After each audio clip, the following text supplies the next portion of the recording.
Welcome to Science and Technology Briefing. The content of the briefing includes exclusive, Baidu placed AI chip order from Huawei in shift away from Nvidia sources. Capgemini Q3 revenue falls after decline in North America. China AI chipmaker More Threads cuts jobs after US blacklisting. Nintendo hikes profit forecast as Switch battles on. China probes hospital boss accused of role in child kidnappings.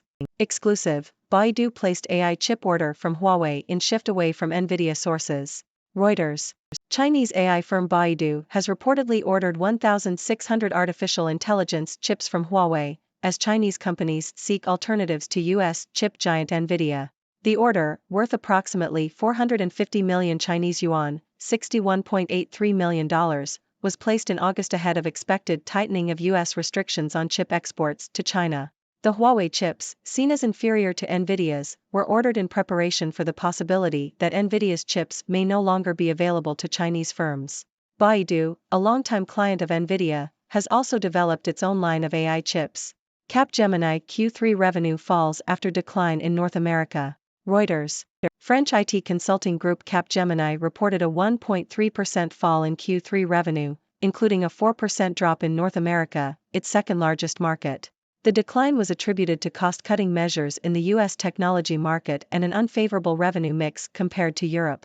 Capgemini noted that data and artificial intelligence (AI) activities were its fastest-growing segment in the quarter, with over 100 projects in the pipeline. The company is investing €2 billion, $2.15 billion, in AI and plans to double its workforce involved in AI to 60,000 people over the next 3 years. Capgemini's full-year objectives remain unchanged. China AI chipmaker More Threads cuts jobs after US blacklisting. Bloomberg. Chinese graphics processor and AI accelerator developer More Threads is set to cut jobs after being added to a US trade blacklist last month. The Beijing firm plans to cut a single-digit percentage of its roughly 1,000 employees, according to a person familiar with the matter. U.S. export curbs have focused attention on homegrown alternatives to Nvidia's best AI chips, including those designed by More Threads and Shanghai Biren Technology. Nintendo hikes profit forecast as Switch battles on. Reuters.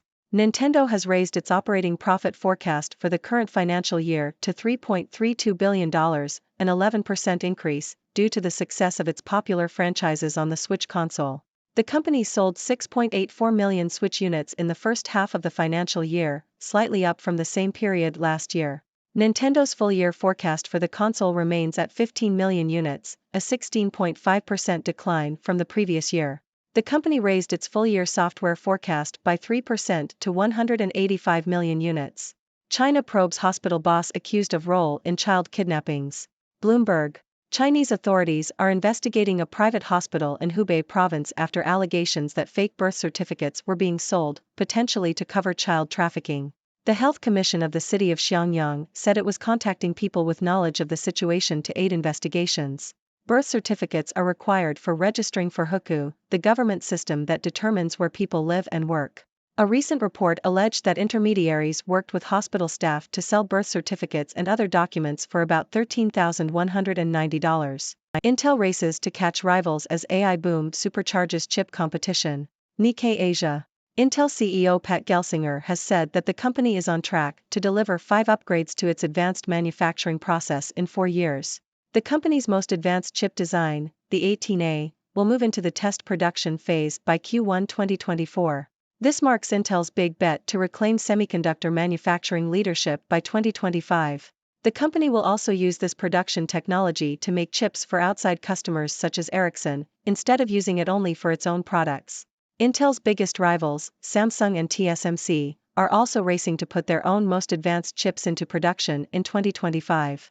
Europe and the US won't win the AI race by depriving themselves of talent. Financial Times. The US and Europe must continue to attract global talent in order to succeed in the race for artificial intelligence, AI, supremacy, according to an op-ed in the Financial Times. The piece argues that policies aimed at curbing Chinese students and researchers in the US and Europe, such as the US's China Initiative, are misguided and self-defeating. Instead, countries should consider the importance of foreign talent in driving technological innovation and nurturing successful AI companies. The op-ed also calls for a focus on investing in digital capabilities and fostering an environment that encourages foreign students to stay and establish careers after graduation. Live, new mindset can undo Japan's lost 30 years, says Geotechnology's CEO. Nikkei Asia. The Global Management Dialogue, an annual forum organized by Nikkei and Swiss Business School IMD, is taking place in Tokyo. The event is focused on business leaders discussing strategies to address challenges such as the green energy transition and supply chain disruptions.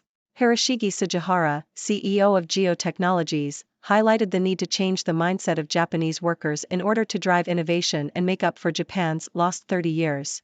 Sugihara emphasized the importance of adopting a spirit of learning and not saying things are impossible. Jariporn Jarakornsikal, CEO of Thai industrial developer WHA Group, spoke about the opportunity for Southeast Asia in the context of the shift in global supply chains away from China. Jarakornsikal noted that Thailand and Vietnam are gaining momentum as new industrial bases, with global manufacturers increasingly interested in relocating their facilities to the region. Jean-Pascal Tricoire, chairman of Schneider Electric, highlighted Asia as a pivot of transition in digital technology and energy sustainability, given its rapid urbanization, industrialization, and digitization. Tricoire stressed the importance of combining digital technology and energy monitoring, and also noted the role of governance in driving a company's strategy. James Gorman, CEO of Morgan Stanley, expressed the view that decoupling from China is likely to be a temporary trend, as international commerce is characterized by a great deal of interdependence. Ladies and gentlemen, I am Dr. Six, your friendly neighborhood observer from the sixth dimension, here to bring you the latest news from around the world.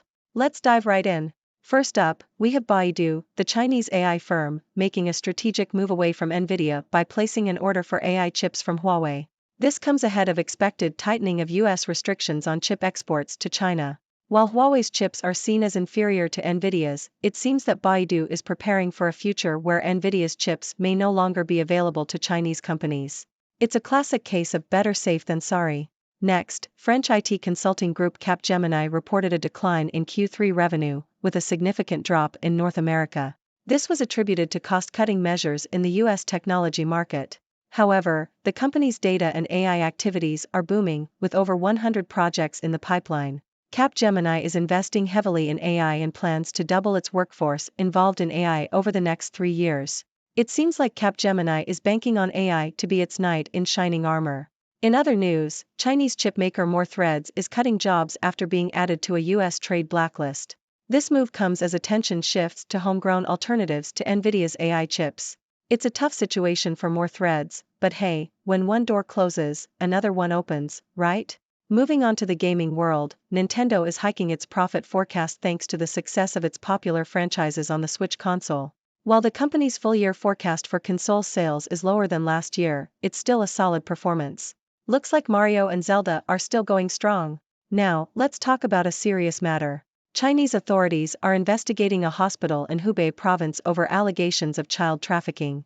It's a disturbing situation, and one that needs to be addressed swiftly and decisively. Let's hope that justice is served and those responsible are held accountable. And finally, we have Intel racing to catch up with its rivals in the AI chip market. The company is making big moves to reclaim its semiconductor manufacturing leadership, with plans to deliver 5 upgrades to its advanced manufacturing process in 4 years. It's a race against time, but hey, who doesn't love a good underdog story? Now, my dear viewers, it's time for some analysis. The tech world is constantly evolving, and these news stories highlight the shifts and challenges that companies are facing. From Baidu's move away from Nvidia to Capgemini's AI investments, it's clear that AI is the future. And let's not forget the importance of attracting global talent. As mentioned in the Financial Times op-ed, innovation thrives on diversity, and closing doors to foreign talent would only hinder progress. But let's not get too serious here. It's also important to remember the power of video games in bringing joy to people's lives, as Nintendo's success demonstrates. And while we're having fun, let's not forget the importance of addressing serious issues like child trafficking. So, my friends, what are your thoughts? Do you agree with the need for global talent in the AI race? What's your favorite Nintendo game? And how do you think we can tackle the issue of child trafficking? Let's keep the conversation going, and together, we can make the world a better place. That's all for today, folks. Until next time, this is Dr. Six, signing off from the sixth dimension. Stay curious and keep exploring. Thank you for tuning in. The content above showcases the latest briefing reports and analytical synopses, thoughtfully curated by the 6Do team. These insights stem from a wide array of reputable media outlets, think tanks, government sources, and specialized experts worldwide. We encourage you to explore these sources for a comprehensive perspective. Keep in mind that while the content may not always align with the official standpoint of 6Do Brief, it's not meant to be taken as absolute directives for decision-making. Comprising seasoned media professionals, learned scholars, and accomplished scientists, the 6Do team embodies a trailblazing, fully independent media entity. To customize 6Do Brief to meet your professional needs, you have the option to subscribe to a diverse array of briefings on our website, 6dobrief.com. Regardless of your location, you can conveniently receive 6Do Brief via email.